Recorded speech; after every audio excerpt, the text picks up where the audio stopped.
नमस्कार दोस्तों, एक बार फिर हम राजनीतिक विज्ञान से संबंधित एक नए टॉपिक के साथ आपके समक्ष उपस्थित हुए हैं। आज का टॉपिक है स्थानीय स्वशासन। स्थानीय स्वशासन। स्थानीय स्वशासन। स्थानीय स्वशासन का मतलब है ग्रामीण क्षेत्र का शासन, स्थान का शासन। स्थानीय स्वशासन के बारे में यदि हम बात करें तो इसमें सबसे पहले स्थानीय स्वशासन का जो जनक है, जनक से संबंधित बात करें कि स्थानीय स्वशासन का जनक कौन है, तो याद रखेंगे स्थानीय स्वशासन का जनक है Lord Ripon. Lord Ripon, Lord Ripon स्थानीय स्वशासन का जनक है। लॉर्ड रिपन को स्थानीय स्वशासन का जनक क्यों कहा जाता है? कि लॉर्ड रिपन थे कि भारत के वायसराय थे। इन्होंने 1862 में स्थानीय स्वशासन से संबंधित एक प्रस्ताव पास। इस प्रस्ताव को स्थानीय स्वशासन का मैग्ना कार्टा कहा। मैग्ना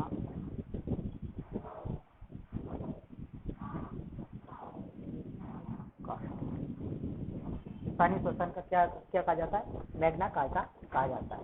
तो स्थानीय स्वशासन का जो जनक है वह जनक है लॉर्ड रिपन। लॉर्ड रिपन ने 1882 में एक प्रस्ताव पास किया। इस प्रस्ताव को मैग्ना कार्टा कहा जाता है। मैग्ना कार्टा कहा जाता है। इसलिए लॉर्ड रिपन को स्थानीय स्वशासन का जनक कहा जाता है और इन्होंने स्थानीय स्वशासन पर विशेष गौर दिया। इन्होंने स्थानीय स्वशासन के प्रति विशेष गौर फरमाया, विशेष ध्यान दिया। इसलिए इसको क्या कहा जाता है? स्थानीय स्वशासन का जनक कहा जाता है। आगे यदि हम बात करें, स्थानीय स्वशासन जो है वह हमारे संविधान, भारत के संविधान में स्थानीय स्वशासन राज्य सूची का विषय है। किसका विषय है? राज्य सूची का विषय। स्थानीय स्वशासन जो है यह भारत के संविधान की, भारत का जो संविधान है उस संविधान के राज्य जो सूची है उस राज्य सूची का विषय है। इसके संदर्भ में हम यदि बात करें कि भारत के संविधान में इसमें बात कहां की गई? भारतीय संविधान के निर्माताओं ने राम राज्य की स्थापना के लिए, गांधी जी के जो राम राज्य था उस राम राज्य की स्थापना के लिए अनुच्छेद 40 में, और अनुच्छेद 40 आता है नीति निर्देशक तथ्यों में। नीति निर्देशक तथ्यों में अनुच्छेद 40 में स्थानीय स्वशासन का उल्लेख किया गया। जैसे ही भारत स्वतंत्र हुआ तो 1952 में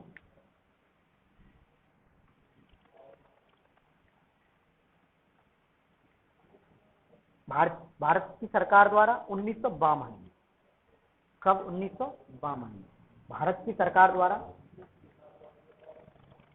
सामुदायिक विकास कार्यक्रम और राष्ट्रीय विस्तारीय योजना, सामुदायिक विकास योजना और राष्ट्रीय विस्तारीय योजना, इस प्रकार के कार्यक्रम चलाए, जिसके तहत ग्रामीण क्षेत्रों का विकास, ये दोनों जो कार्यक्रम थे ये ग्रामीण क्षेत्रों के विकास के कार्यक्रम। जो भारत गांव में बसता है उन गांवों का विकास के लिए दो कार्यक्रम चलाए भारत की सरकार ने 1952 में। पहले कार्यक्रम का नाम था सामुदायिक सामुदायिक विकास कार्यक्रम। दूसरा जो था कार्यक्रम वो था राष्ट्रीय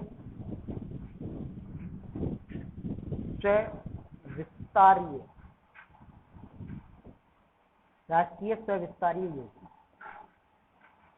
इस प्रकार की 2 योजनाएं चलाई गई भारत के ग्रामीण क्षेत्रों को विकास के लिए। आगे इन दोनों योजनाओं की जो कब चलाई गई, 1952 में चलाई गई, 5 साल के लिए बनाई गई थी। आगे 5 साल बाद इन दोनों कार्यक्रमों की जांच के लिए कि ये दोनों कार्यक्रम सफल है या असफल है, इनकी जांच के लिए 1957 बलवंत राय मेहता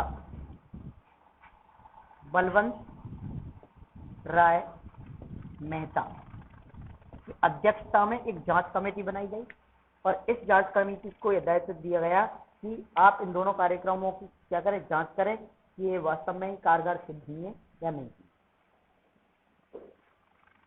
इन कमेटियों ने कुछ देर बाद अपनी रिपोर्ट प्रस्तुत की और रिपोर्ट जब प्रस्तुत की तो उस रिपोर्ट में ये दोनों कार्यक्रम फेल बताए। तो आगे चल के 1959 में राजस्थान के नागौर जिले के बगदारी जो गांव है, उस गांव में पंडित नेहरू द्वारा 2 अक्टूबर 1959 को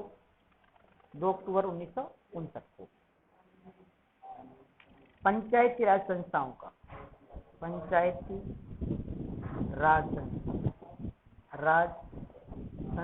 क्या कर दिया, संस्थाओं का उद्घाटन। क्या कर दिया? उद्घाटन। किसने किया? पंडित नेहरू। पंडित नेहरू ने 2 अक्टूबर 1959 को पंचायती राज संस्थाओं का उद्घाटन कर दिया। बलवंत राय मेहता जी जो है, उन्होंने ही सबसे पहले ये बताया लोकतांत्रिक विकेंद्रीकरण जो शब्द है, सबसे पहले लोकतांत्रिक विकेंद्रीकरण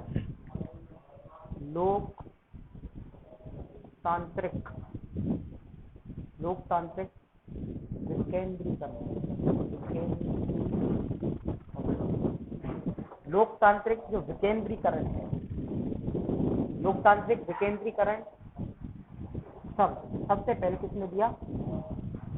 बलवंत राय मेहता ने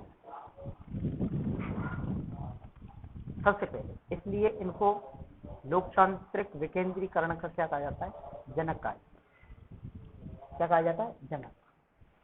सबसे पहले लोकतांत्रिक विकेंद्रीकरण का जो नाम है तो किसने दिया? बलवंत राय मेहता ने दिया। इसलिए बलवंत राय मेहता को लोकतांत्रिक विकेंद्रीकरण का क्या कहा जाता है? क्या कहा जाता है? जनक कहा जाता है। इन्होंने बता दिया कि लोकतंत्र में शक्तियों का बंटवारा होना चाहिए, लोकतंत्र में त्रिस्तरीय सरकार होनी चाहिए, ग्रामीण क्षेत्र के लिए अलग होनी चाहिए, शहरी क्षेत्र ब्लॉक क्षेत्र के लिए अलग होनी चाहिए और जिले क्षेत्र के लिए अलग होनी चाहिए। त्रिस्तरीय सरकार के बारे में इन्होंने बात की। आगे चलकर 1978 में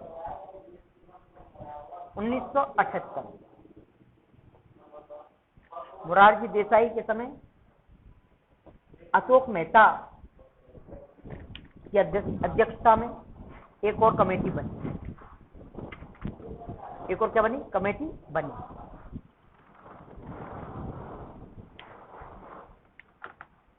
अशोक मेहता की अध्यक्षता में इसने इस समिति ने अशोक मेहता के संबंध में अशोक मेहता की अध्यक्षता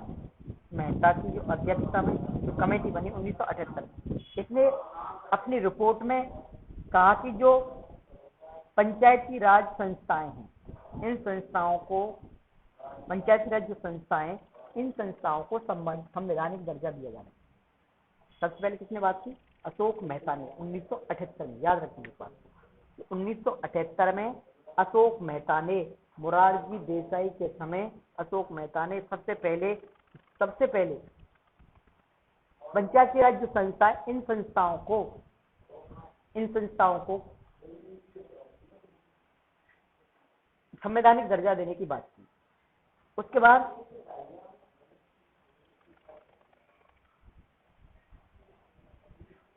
1986 राजीव गांधी के समय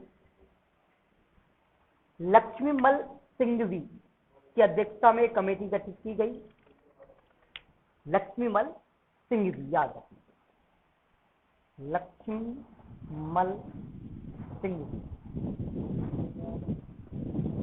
लक्ष्मीमल सिंघवी की अध्यक्षता में एक कमेटी गठित की गई और इस कमेटी ने पंचायती राज व्यवस्थाओं को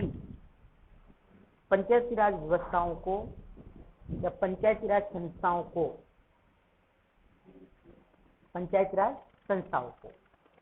संवैधानिक दर्जा देने की अनुशंसा की। संवैधानिक दर्जा देने की क्या थी? अनुशंसा की।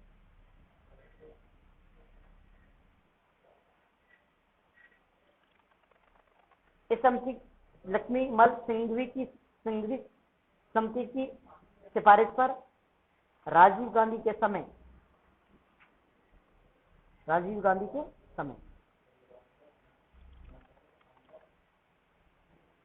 इसके समय 64वां व 65वां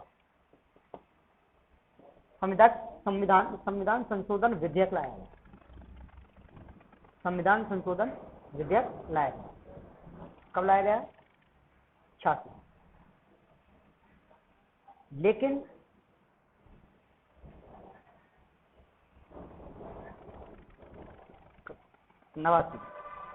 लेकिन 1989 में लोकसभा भंग होने के कारण यह विधेयक क्या हो गया? समाप्त हो गया। यह विधेयक क्या होगा? समाप्त हो गया। आगे चल के एक संविधान संशोधन विधेयक 1973 लाया गया।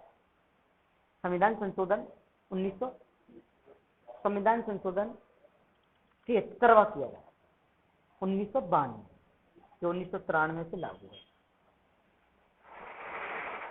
इसके तहत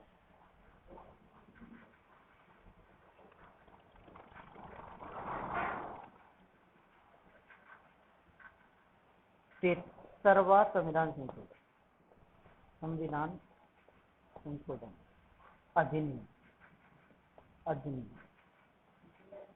1992 ये लाया।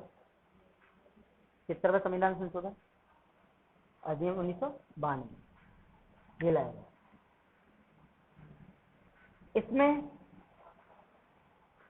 इसके तहत 24 अप्रैल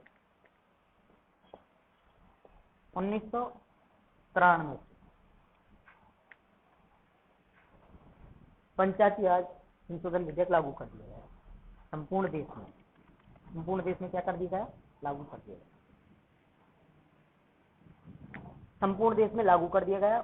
73वां संविधान संशोधन अधिनियम 1992 के तहत 24 अप्रैल 1993 को पंचायती राज संस्था से संबंधित जो संशोधन किया गया था वो लागू कर दिया गया। इसी कारण 24 अप्रैल प्रत्येक वर्ष पंचायत राज दिवस के रूप में मनाया जाता है। आगे यदि हम और बात करें, जब ये संविधान संशोधन हो गया, इस संविधान संशोधन के बाद हमारे संविधान पर क्या असर पड़ा, यानी हमारे संविधान में क्या क्या संशोधन हुआ। याद ये रखेंगे कि इसमें इसके तहत 73वें संविधान संशोधन, 73वें संविधान संशोधन के तहत, संविधान संशोधन के तहत सबसे पहले 16 अनुच्छेद जुड़े। क्या जुड़े? 16 अनुच्छेद, संख्या भी आ गई। 16 अनुच्छेद कौन कौन से जुड़े? इसमें 243 से लेकर 243 ओ तक, 243 ओ तक ये इसमें नए अनुच्छेद जुड़े। इस संविधान संशोधन के तहत ही 11वीं अनुसूची जुड़ी, 11वीं अनुसूची। इसी संविधान संशोधन के तहत 9वां भाग संविधान में, इसी संविधान संशोधन के तहत संविधान में 9वां भाग, 9वां भाग, भाग 9 जुड़ा, भाग 9 जुड़ा। कहाँ? संविधान में। मुख्यतः ये चेंजिंग आई, सबसे 3 चेंजिंग आई। सबसे पहले संविधान में अनुच्छेद बढ़े, अनुच्छेद 243 से लेकर 243 ओ तक 16 अनुच्छेद जुड़े। दूसरा जो परिवर्तन आया वो आया अनुसूची में, 11वीं अनुसूची जुड़ी। और तीसरा जो चेंजिंग परिवर्तन आया वो आया कि भाग 9वां जुड़ा। अब यदि हम पंचायती राज संस्थाओं की बात कर लें, ग्राम पंचायत की बात कर लें, तो ग्राम पंचायत है,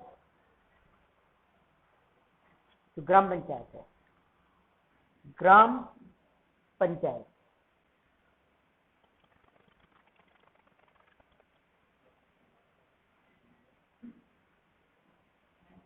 ग्राम पंचायत की बात करें, ग्राम पंचायत की गठन की बात करें, गठन की परिभाषा जो दी गई है वो अनुच्छेद 243 में दी गई है। अनुच्छेद 243 में किसकी परिभाषा दी गई है?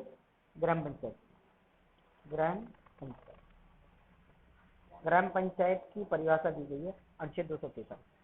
ग्राम पंचायत किसे कहते हैं? ग्राम पंचायत का मतलब है एक ग्राम पंचायत में आने वाले समस्त मतदाताओं को जो समूह है वह ग्राम पंचायत कहलाती है। एक ग्राम पंचायत में आने वाले समस्त मतदाताओं का समूह, जितने भी मतदाता हैं, मतदाता का मतलब जो वोट डालते हैं, उन सभी का समूह क्या कहलाता है? ग्राम पंचायत कहलाता है। ऐसा लिखा है 243 में। अगली बात लिखी हुई है 243 में ही, अगली जो महत्वपूर्ण बात है कि यह जो ग्राम पंचायत है, इस ग्राम पंचायत की बैठक वर्ष में 2 बार होगी, 2 बार जरूर होगी वर्ष में, एक वर्ष में 2 बार बैठक होगी, 2 बार बैठक। और बैठक की अध्यक्षता कौन करेगा? सरपंच। कौन करेगा? सरपंच। ध्यान रखें, बैठक की अध्यक्षता कौन करेगा? सरपंच। ये 2 बार होगी, ऐसा नहीं कि 2 ही बार होगी। वैसे सरपंच कितनी भी बार कर सकता है, लेकिन कम से कम 2 बार हो, होनी जरूरी है। लेकिन सरपंच चाहे कितनी भी कर सकता है। यदि हम इसकी गणपूर्ति की बात करें कि गणपूर्ति क्या है, कि बैठक कब होगी, ध्यान रखेंगे 1/10 इसकी गणपूर्ति। एक ग्राम पंचायत की 1/10 भाग उपस्थित होगा तो ये क्या होगी? बैठक होगी। आगे यदि और बात करें हम अनुच्छेद 243 एक से, अनुच्छेद 243 ए में जो बताया गया है वो इसके कार्य निर्धारित किए गए। ग्राम पंचायत के कार्य, ग्राम पंचायत के जो कार्य हैं, इन कार्यों को निर्धारण राज्य विधान मंडल करेगा। राज्य विधान मंडल करेगा। कौन करेगा? राज्य विधान मंडल। राज्य का विधानमंडल है वह ग्राम पंचायतों के कार्य का निर्धारण करेगा। कहने का मतलब जो विधानमंडल है वह विधानमंडल शक्ति रखता है ग्राम पंचायत के कार्यों का निर्धारण। आगे यदि बात करें हम ग्राम पंचायत के संबंध में, किसके संबंध में? ग्राम पंचायत पंचायत राज व्यवस्था की त्रिस्तरीय बात की, त्रिस्तरीय यानी 3 स्तरों की बात। पहला है ग्राम स्तर, ग्राम पंचायत। दूसरा है खंड स्तर, पंचायत समिति।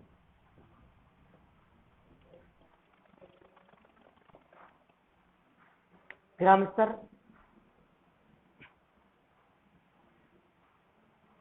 ग्राम पंचायत, पंचायत स्तर, पंचायत समिति। अब है तीसरा जो है वह जिला स्तर।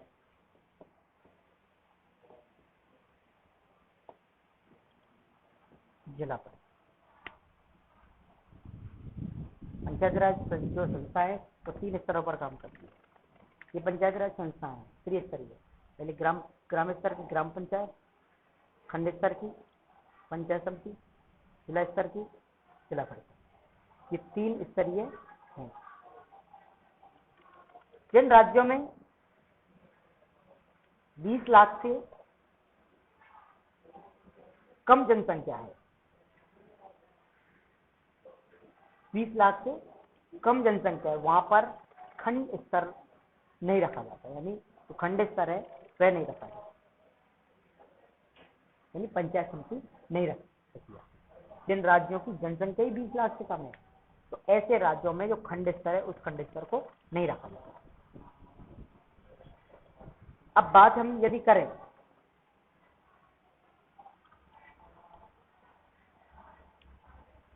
ग्राम पंचायत का अध्यक्ष उपाध्यक्ष होता है, पंचायत समिति का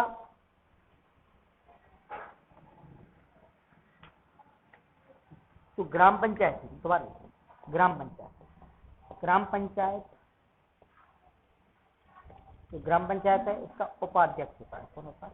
उपाध्यक्ष। कौन होता है उपाध्यक्ष? उप सरपंच।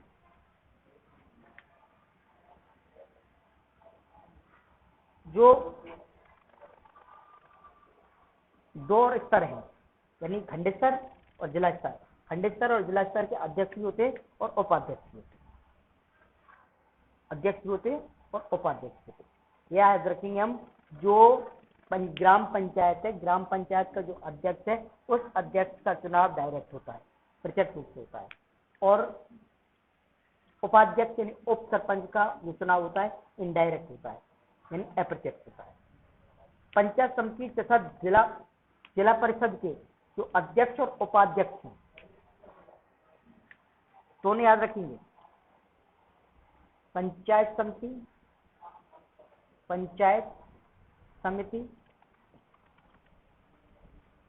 जिला परिषद, इन दोनों के जो अध्यक्ष और उपाध्यक्ष हैं,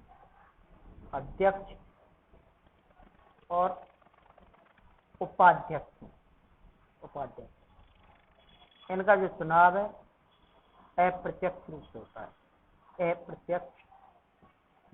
है, लेकिन जो ग्राम पंचायत का अध्यक्ष है, ग्राम पंचायत को जो अध्यक्ष है, ग्राम पंचायत के अध्यक्ष का चुनाव प्रत्यक्ष रूप से होता है। ग्राम पंचायत के जो अध्यक्ष है उस अध्यक्ष का चुनाव प्रत्यक्ष रूप से होता है, और ग्राम पंचायत का जो उपाध्यक्ष है यानी उप सरपंच है, उस उप सरपंच का जो चुनाव है, निर्वाचन है, वह अप्रत्यक्ष रूप से होता है। पंचायत समिति व जिला परिषद के अध्यक्ष उपाध्यक्ष का जो निर्वाचन है, चुनाव है, कैसे होता है? अप्रत्यक्ष रूप से होता है। ये बात हमें थोड़ी याद रखनी है।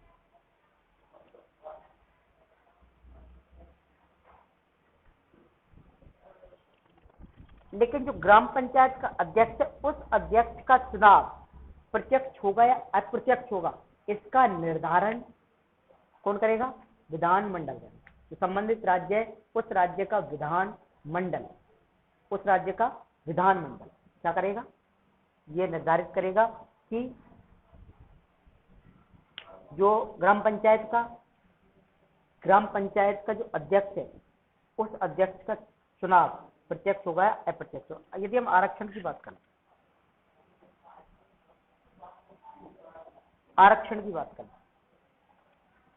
आरक्षण से संबंधित यदि हम बात करें तो आरक्षण एससी और एसटी इनके लिए आरक्षण, इनके जो आरक्षण, इनका आरक्षण जनसंख्या के हिसाब से निर्धारित है। महिलाओं के लिए जो आरक्षण है वो 1/3 है। एसटी एससी का आरक्षण जनसंख्या आधार पर, महिलाओं का आरक्षण 1/3 है, तथा ओबीसी के लिए का जो आरक्षण है, इसका आरक्षण विधानमंडल निर्धारित करेगा। कौन करेगा? विधानमंडल निर्धारित करेगा। ये आरक्षण की बात है। आरक्षण के संबंध में यदि बात करें तो एससी और एसटी को आरक्षण जनसंख्या के आधार पर मिलेगा।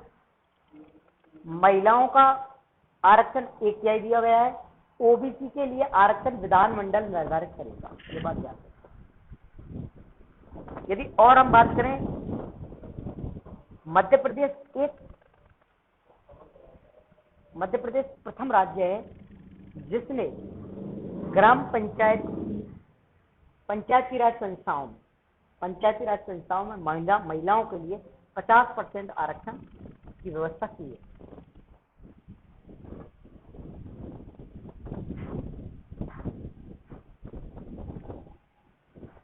याद की बात रखेंगे कि मध्य प्रदेश, कौन सा? मध्य प्रदेश एकमात्र ऐसा प्रथम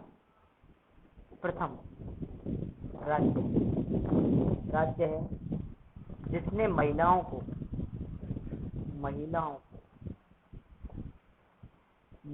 को 50% आरक्षण दिया है। पंचायत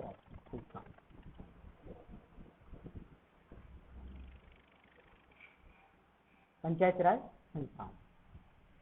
आगे यदि और बात करें, 110वां संविधान संशोधन विधेयक, 110वां विधेयक बोल रहा हूं मैं, संविधान संशोधन नहीं बोल रहा। 110वां संविधान संशोधन विधेयक के द्वारा महिलाओं के लिए 1/3 के स्थान पर 50% आरक्षण करने का प्रस्तावित है। ये बात हमें याद रखनी। आगे हम योग्यता की बात करें कि ग्राम पंचायत का जो ग्राम पंचायत है उसके जो सदस्य हैं, उसका जो अध्यक्ष है, उसकी योग्यता क्या होनी चाहिए। योग्यता की बात करें तो अनुच्छेद 243F में क्या दी गई है? योग्यताएं दी गई हैं। किसकी योग्यताएं दी गई हैं? ग्राम पंचायत के जो अध्यक्ष हैं या उपाध्यक्ष हैं या ग्राम पंचायत के जो सदस्य हैं, उनकी योग्यता, ग्राम पंचायत के अध्यक्ष या उपाध्यक्ष की योग्यता एक्ट में दी गई है। इसमें बताया गया है कि उम्मीदवार की न्यूनतम आयु 21 वर्ष होनी चाहिए। उसकी न्यूनतम आयु कितनी होनी चाहिए? 21 वर्ष होनी चाहिए। और बाकी शेष जो योग्यताएं हैं, क्या है? शेष जो योग्यताएं हैं, शेष योग्यताओं का निर्धारण विधानमंडल करेगा। कौन करेगा? विधानमंडल। बात हमें याद है। अनुच्छेद यहाँ याद रखेंगे कि पंचायती राज संस्थाओं के जो अध्यक्ष उपाध्यक्ष हैं उनकी योग्यताओं के बारे में अनुच्छेद 243F में बताया गया है। इसके तहत इनकी आयु, जो उम्मीदवार की आयु 21 वर्ष होनी चाहिए और बाकी जितनी भी शेष योग्यताएं, सभी योग्यताओं को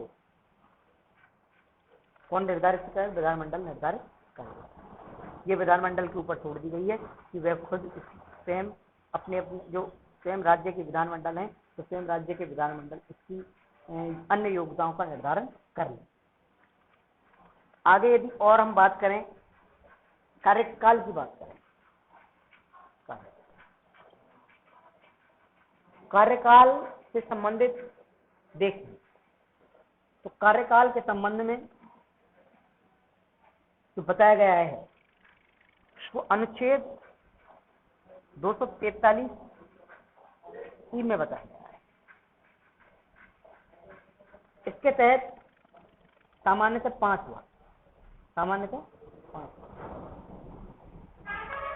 वर्ष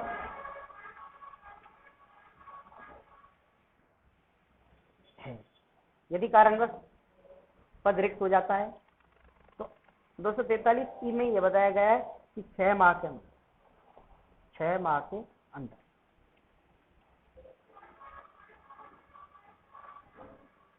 के अंदर क्या होना चाहिए? चुनाव होना चाहिए। चुनाव जरूरी 6 माह के अंदर यदि कारणवश पद खाली हो जाता है 5 वर्ष से पूर्व, तो 6 माह के अंदर चुनाव होने चाहिए। और यह वर्ष कब से गिनी जाएगी? प्रथम बैठक से। प्रथम बैठक, जो प्रथम बैठक होगी ना, उस प्रथम बैठक से ये गिनी जाएगी वर्ष। प्रथम बैठक से, प्रथम बैठक जब होगी उस दिन से 6 माह के अंदर क्या हो जाना चाहिए?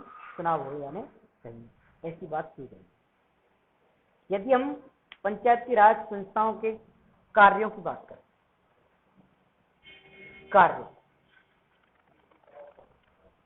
कार्यों से संबंधित बात करें तो कार्यों का उल्लेख, पंचायती राज संस्थाओं का कार्य का उल्लेख 243G में दिया गया है। 243G में दिया गया है। इसके तहत 29 कार्य दिए गए। संविधान में 29 कार्य दिए गए और इन 29 कार्यों का उल्लेख 11वीं अनुसूची में कहाँ है? 11वीं अनुसूची। पंचायती राज संस्थाओं के कार्य के बारे में 243G में बात की गई है और 243G में 29 कार्य बताए गए हैं और इन 29 कार्यों का उल्लेख कहाँ है? 11वीं अनुसूची में भी है। अब इन 29 कार्यों में से कितने कार्य पंचायत राज संस्थाओं को दिए जाने चाहिए या नहीं दिए जाने चाहिए, इसका निर्धारण कौन करेगा? विधानमंडल। कौन करेगा? विधानमंडल। इसका निर्धारण विधानमंडल। इसका निर्धारण कौन करेगा? विधानमंडल। कि कितने कार्य, 29 कार्यों में से कितने कार्य इन संस्थाओं को दिए जाने चाहिए, इसका निर्धारण विधानमंडल करेगा। यदि हम राजस्थान की बात करें, तो राजस्थान में इस संस्था को 23 कार्य दिए गए। कितने कार्य दिए? 23 कार्य। राजस्थान में बात करें, राजस्थान में पंचायती राज संस्थाओं को, पंचायती राज संस्थाओं को कितने कार्य दिए गए? संस्थाओं को 23 कार्य दिए गए। कितने में से? 29 कार्यों में से 23 कार्य दिए गए। इन पंचायती राज संस्थाओं को संविधान में 29 कार्य दिए गए हैं और इन 29 कार्यों में से कितने कार्य इन संस्थाओं को दिए जाएंगे, इसका निर्धारण विधानमंडल करेगा। कौन करेगा? विधानमंडल। राजस्थान की बात करें कि राजस्थान में पंचायती राज संस्थाओं को 23 कार्य दिए गए हैं। राजस्थान की विधानमंडल द्वारा राजस्थान की पंचायती राज संस्थाओं को 29 कार्यों में से 23 कार्य दिए गए हैं। ये हमने अब बात की है। अब हम इसके वित्तीय ढांचे के बारे में बात करें कि इन संस्थाओं को वित्तीय राशि धनराशि कहां से प्राप्त होती है इन संस्थाओं को संचालन के लिए, वे संस्थाएं चलती हैं तो वित्तीय व्यवस्था कैसी होती है। तो अनुच्छेद 243 आई, अनुच्छेद 243 आई में इस प्रकार की संस्थाओं के बारे में, इस प्रकार की संस्थाओं की वित्तीय स्थिति के बारे में बताया गया है। इसमें बताया गया है कि जो राज्य का राज्यपाल है वह राज्यपाल राज्य वित्त आयोग का गठन करेगा, राज्य वित्त आयोग का गठन करेगा। राज्य वित्त आयोग का गठन कौन करेगा? राज्यपाल करेगा। और इसमें जो सदस्य हैं उन सदस्य संख्याओं, वित्त आयोग की जो सदस्य हैं, इसके सदस्य जो संख्या है, सदस्य संख्या निर्धारित नहीं है, सदस्य संख्या निर्धारित नहीं, ये बात हमें याद रखनी है।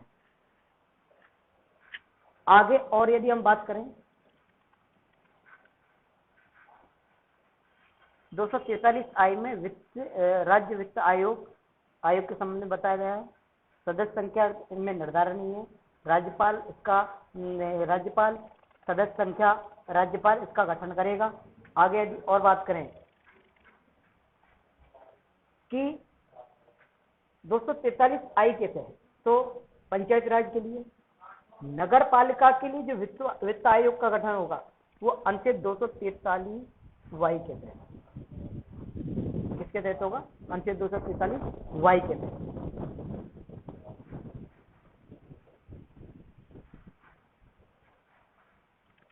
इनका कार्य क्या है?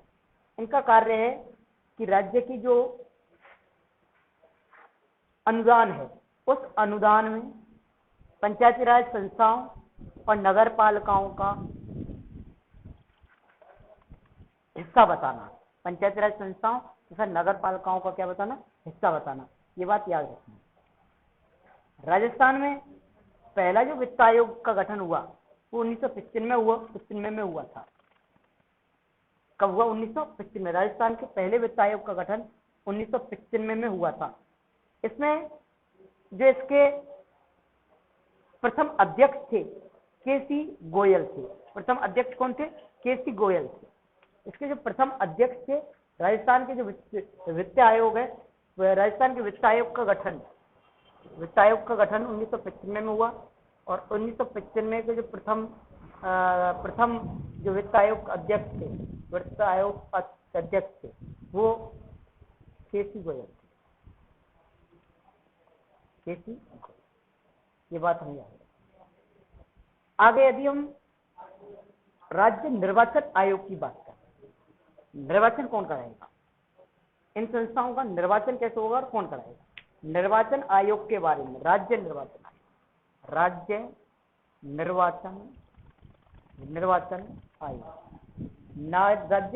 आयोग के बारे में अनुच्छेद 243 के में बताया गया है। इसमें बताया गया है कि जो राज्य निर्वाचन आयोग होगा वो एक सदस्य होगा, पहले एक सदस्य होगा।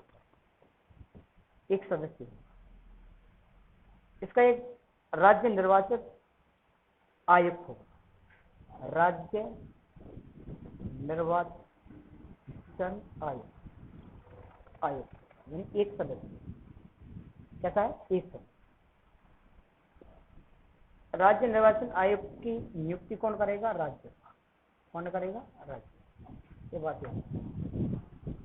राज्य निर्वाचन आयोग के बारे में अनुच्छेद 243 के में बताया गया है। इसमें बताया गया है कि राज्य निर्वाचन आयोग एक सदस्य होगा। इसमें एक राज्य निर्वाचन आयुक्त होगा और राज्य निर्वाचन आयुक्त का जो राज्य निर्वाचन आयुक्त है, राज्य निर्वाचन आयुक्त का जो आयुक्त की नियुक्ति है वो राज्यपाल करेगा। ये बात बताई गई है। संविधान में इस आयुक्त की, जो ये आयुक्त है, इसकी योग्यताओं के बारे में नहीं बताया। ये बात हमें याद रखनी कि इसकी योग्यताओं के बारे में नहीं बताया गया। ये जो आयुक्त होता है ये आईएएस कैडर का होता है, आईएएस अधिकारी है।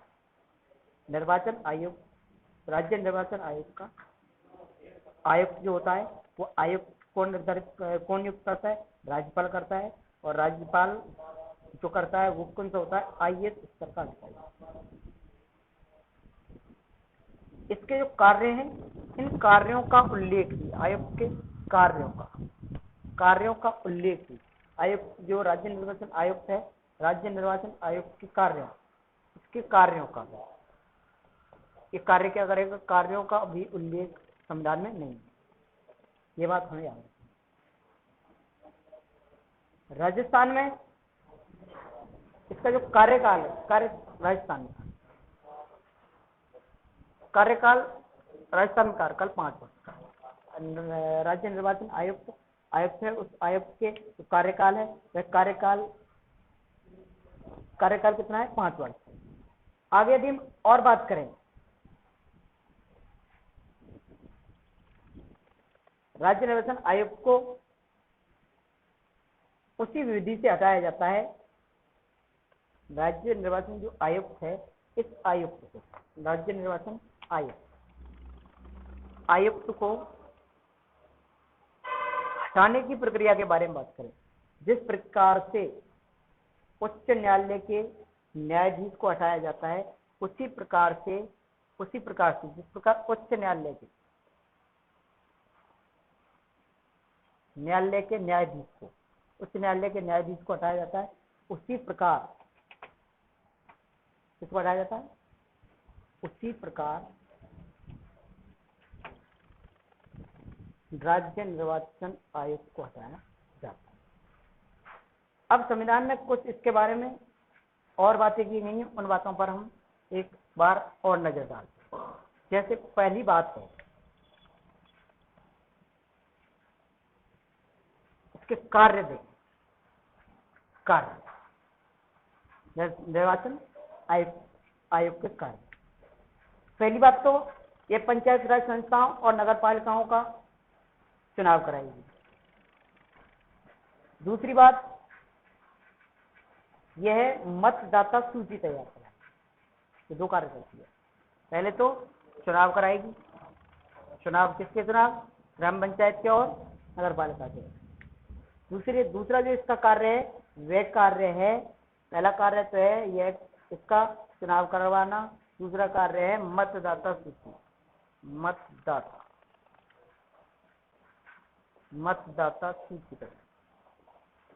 तैयार करना, मतदाता सूची तैयार करना, ये इसका मुख्य कार्य है।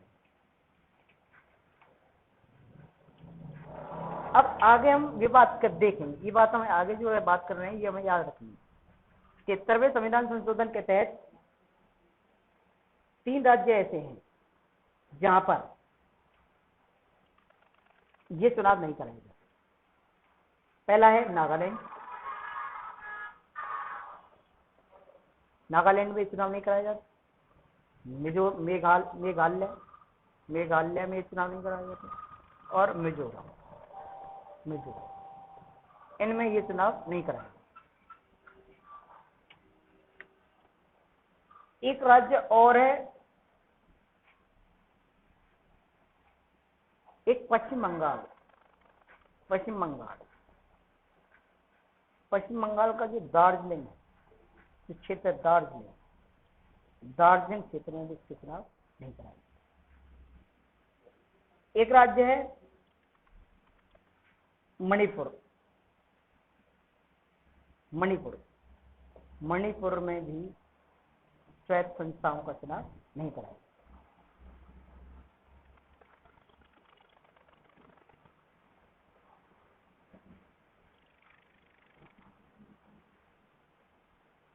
आज के लिए इतने, यहाँ से आगे फल।